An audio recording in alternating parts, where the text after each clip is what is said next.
Yo les mecs, bon on est parti pour un petit tuto là pour vous montrer un peu comment on fait un bot sur Forest Farmer. Euh, donc j'ai créé un petit Git avec mon code, que je mettrai le lien en description si jamais. Du coup je vais vous montrer alors euh, put, put, put. On va commencer par toutes les dépendances dont vous avez besoin pour faire marcher le projet. Alors vous aurez besoin de donc moi je suis sous Windows, pour ceux qui sont sur Linux et tout, je vous laisse faire vos propres recherches, c'est à peu près les mêmes choses dont vous aurez besoin. Donc premièrement, il vous faudra Node.js, euh, il vous faudra, il vous faudra quoi? Une fois que vous aurez Node.js, tout ça, vous pourrez installer Yarn, vous pourrez installer NPX, qui sont nécessaires pour Yarn pour installer les dépendances du projet, NPX pour lancer le projet. Moi j'utilise Git Bash, donc vous aurez besoin déjà de Git. Et de Git Bash. Git Bash, c'est une invite de commande comme ça là. Ça vous permet de lancer le script avec des commandes Linux. Donc c'est un peu plus, comment dire, c'est un peu plus intéressant que les commandes Windows en termes de tout ce qui est recherche Google, tout ça, parce qu'il y a une plus grande communauté qui les utilise. Ok, donc pour Node.js, je tape Node.js dans Google, le premier lien, la version LTS, vous cliquez dessus. Voilà, Download for Windows x64, normalement il vous met ici automatiquement votre version de Windows dont vous aurez besoin. Vous le lancez, vous faites suivant, suivant, suivant, etc. etc. Moi c'est déjà installé chez moi, mais voilà. Vous faites suivant, suivant, suivant, et normalement vous devrez avoir Node. Le deuxième truc, c'est Git. Alors Git, ça vous permettra de récupérer mon code qui se trouve sur la plateforme GitHub. Ici, vous pouvez aussi le télécharger comme ça, mais si vous installez Git, vous aurez en plus le Git Bash. Donc c'est-à-dire le deuxième truc dont j'ai parlé ici, le troisième truc, pardon, Git et Git Bash. Alors vous installez ça, je vais dans Download, pour moi Windows du coup, je prends la version ici 64 bits, Standalone Installer. Voilà, vous pouvez prendre la version 32 bits si ça vous, si vous avez un PC avec pas beaucoup de RAM, ce genre de choses. Mais bon, en général, maintenant, tout le monde est sur la version 64 bits. Ok, donc vous cliquez ici, vous lancez le Git, Git for Windows. Vous faites hop, suivant et hop, c'est ici, il vous va proposer d'utiliser un éditeur de texte par défaut. Euh, alors moi je conseille d'installer un éditeur de texte en plus de tout ça, c'est-à-dire Visual Studio Code ou Sublime Text. Sinon vous allez un peu galérer à faire vos modifications, ça va pas être très smooth, mais c'est pas obligé, vous pouvez tout à fait utiliser Notepad et WordPad. Donc même avant d'utiliser d'installer Git, hop, vous tapez Sublime Text. Alors vous allez voir, moi j'utilise Visual Studio Code, mais par habitude, mais vous pouvez très bien utiliser Sublime Text, qui est la version c'est un éditeur de texte très simple d'utilisation, mais qui a quand même voilà, il vous permet de mettre votre dossier sur la gauche, il vous permet de mettre des couleurs en fonction du langage que vous utilisez, etc. Donc voilà, ça va faciliter un peu la suite du développement. Moi, je passe par Visual Studio Code, c'est la même chose, on va dire, c'est un peu plus lourd, mais moi, voilà, j'utilise ça par habitude, peu importe honnêtement. Donc vous téléchargez soit Visual Studio Code, soit Sublime Text. Je vais le noter pour vous mettre, hop, ça c'est le 3, ça c'est le 4, même c'est le 3,5 parce que c'est inclus dans Git en fait. Et le 2, ça va être un éditeur de texte, genre Visual Studio Code ou Sublime Text. Voilà. Ok, donc une fois qu'on a tout ça, on va pouvoir, normalement vous tapez dans votre Explorer Windows, vous tapez Git et vous avez Git Bash. Ou vous tapez Git Bash. Voilà, vous le lancez et vous arrivez là-dessus. Ok, donc si vous avez téléchargé Node.js avant, vous tapez node-v et vous devriez avoir la version de votre Node.js. Si vous ne l'avez pas, c'est qu'il y a eu un problème au niveau de l'installation. Donc il va falloir faire des recherches sur les codes erreurs que vous avez éventuellement. ou en fonction de votre système d'exploitation, il peut y avoir des divergences. Ok, donc ce que je fais, je tape CD pour revenir au dossier d'origine où je suis. Moi, c'est au dossier juste avant mes documents. Donc là, si je veux voir tous les dossiers dans lesquels je peux entrer, je tape ls. Voilà, et là, je cherche documents. Moi, je vais aller ici, mais vous allez où vous voulez, hein. Vous mettez votre projet où vous voulez.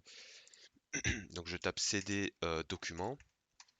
Et une fois que je suis dans le document, je vais créer un nouveau dossier où je vais mettre tout le code source du bot. Donc, je fais mkdir pour créer un nouveau document, make directory, et je vais l'appeler farmer forest. Non, forest farmer. Ok. Une fois qu'il est créé, je vais dedans. Donc cd pour change directory, forest farmer. Ok, là je suis dedans. Donc on peut voir si je tape pwd, ça me dit le chemin où je me trouve. Et donc là je suis bien dans document forest farmer. Une fois que j'y suis, ici je vais cloner le code source. Donc je vais dans le git, je vais dans code ici, https, et je prends cette URL là. Vous pouvez aussi le télécharger en zip, mais moi voilà, par habitude j'utilise ça.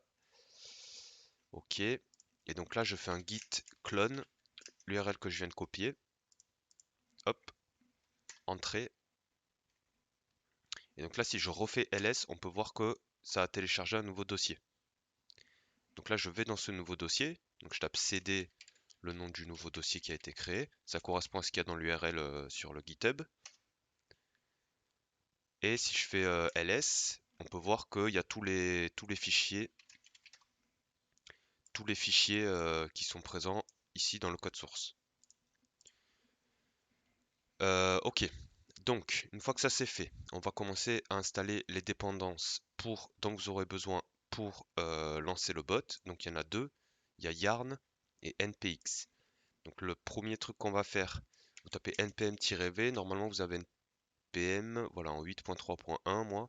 Vous pouvez avoir une version différente, hein, normalement ça change pas grand chose. Dans certains cas, il y a des versions de Node.js qui peuvent être trop vieilles, ou si vous avez par exemple Node 8, ça peut être un peu trop ancien, donc n'hésitez pas à le mettre à jour si vous avez des erreurs et que vous n'arrivez pas à lancer le bot. Ça peut venir de là. Donc je tape, là je vais installer les deux dépendances dont j'ai besoin, donc yarn, npm install g pour dire global, je le veux partout sur mon ordinateur, yarn. Et là ça va m'installer yarn. Voilà. Le deuxième truc c'est npx. Alors vous voyez ici, ça c'est la commande pour lancer un bot. Donc ici en fait on définit une variable d'environnement, on dit je veux le premier wallet de la liste, et npx ici, ça c'est une commande, donc ça on va l'installer aussi. Donc on fait npm install g npx.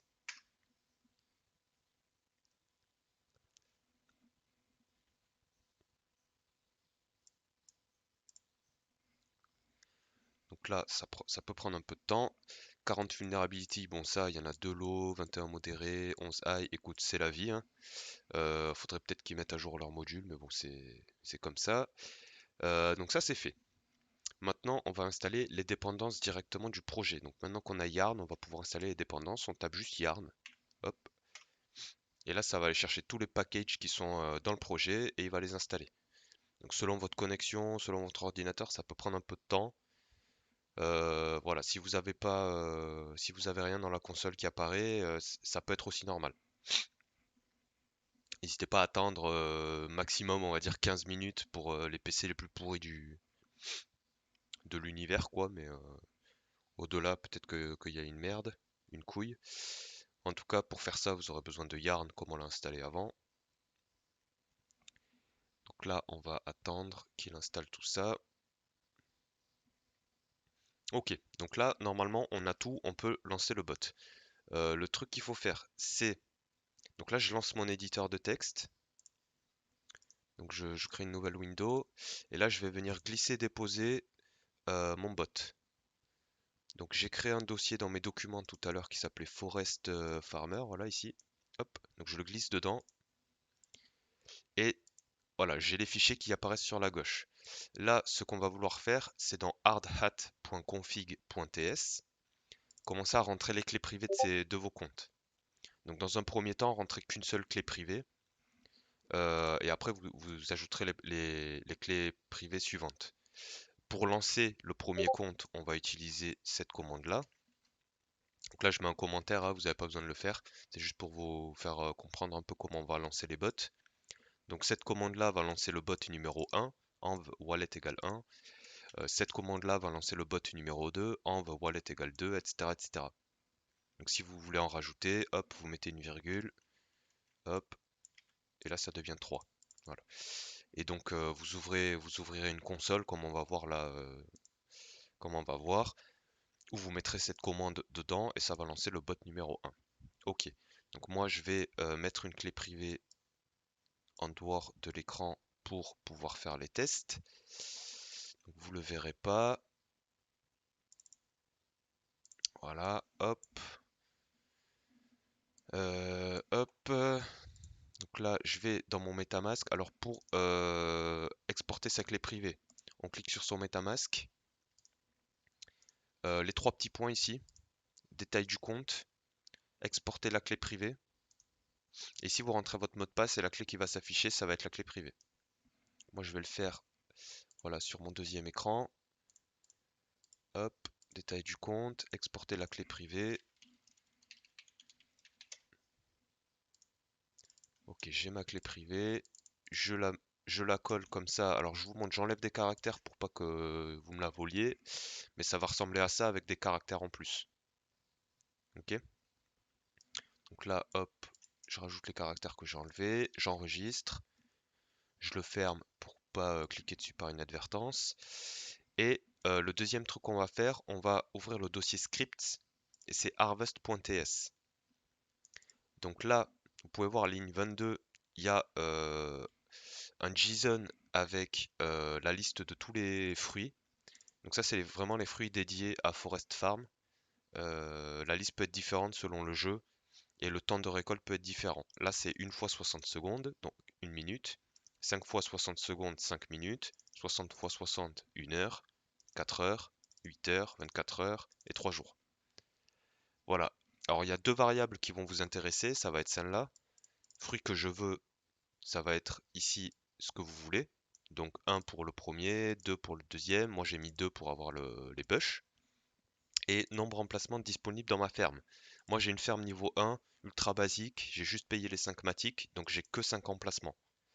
Je ferai une mise à jour quand je testerai comment on peut automatiser la plantation d'arbres, parce que j'ai vu qu'on pouvait rajouter des arbres dans Forest Farmer. Donc je ferai une mise à jour, je mettrai à jour le code source sur GitHub et je ferai une petite vidéo pour vous montrer comment mettre à jour votre code. Donc fruit que je veux égale 2, nombre d'emplacements dans ma ferme juste 5. Si ça vous va, vous n'avez plus rien à faire et vous allez du coup dans votre git bash, hop, là où vous avez installé Yarn et tout ça, et vous copiez la commande que je vous ai montré tout à l'heure, c'est-à-dire, on va aller la chercher. Elle est disponible sur le Git dans la description. Hop, je mets ça. Donc là, en fait, je veux me connecter à mon premier wallet et lancer tout ça sur Polygon. Ok, donc si je fais ça, ça peut être plus ou moins long la première commande parce que la première fois que vous avez le lancé, il va aussi compiler le code. Donc là, on est en train de compiler voilà, les fichiers ici. Il met des warnings, ça c'est pas très important, honnêtement, c'est parce qu'on utilise Node version 16. Donc selon la version que vous utilisez, vous aurez des warnings différents. Et voilà. Donc ici, il m'a montré ma balance en ça là, balance de ça. Donc ça sera toujours égal à 0 parce que nous on farme pas en fait des arbres, on farme des coins ici. Donc ici la valeur sera toujours égale à 0. Il me montre les 5 emplacements avec ici le fruit qui est actuellement placé dessus. Donc ça c'est un console log, à la limite c'est pas très intéressant. Et ici il me dit ok il va falloir 0,01 matic pour ta transaction. Donc il calcule les frais matiques avec une API de gaz de station, ça s'appelle. Et ici c'est le hash de la transaction. Donc, vous pouvez aller voir sur Polygon Scan, vous pourrez avoir des détails sur votre transaction. Une fois qu'il l'a fait, ça veut dire que ça y est, il a réussi à planter. Et il revient au début du code pour vérifier est-ce qu'il faut replanter derrière. Ici, il voit que le prochain farming, c'est dans 289 secondes, donc plus ou moins 5 minutes, quoi. Enfin, plutôt moins que plus, mais à peu près 5 minutes. Et donc dans 5 minutes, il va refaire, il va repasser au début du code pour vérifier s'il doit planter, et il plantera parce que dans 5 minutes, il faudra planter. Si j'ai F5 sur le site, voilà, on voit qu'il a planté tout seul. Donc là, je suis à 0,4 parce qu'il a ramassé juste avant, et dans 4 minutes, il va ramasser et planter. Voilà, donc si vous avez des problèmes, n'hésitez pas à mettre soit en commentaire dans la vidéo, soit écrire une issue sur GitHub. J'essaierai d'y répondre. Je mets aussi le lien de mon stream sur Twitch. Alors ça fait très peu longtemps que je fais des vidéos, que je fais du streaming, donc voilà, je n'ai pas d'horaire fixe à laquelle vous pouvez me trouver, mais n'hésitez pas à mettre un commentaire ou ce genre de choses pour si vous avez un problème, que ça marche pas, etc. Faire des recherches Google également, ça peut beaucoup aider. Ce qu'il faut savoir, c'est que pour faire ça, il faut déjà avoir sa ferme, ok? Donc, faut déjà avoir payé les 5 matiques, et c'est tout. Voilà. Et puis, bon courage, force et honneur.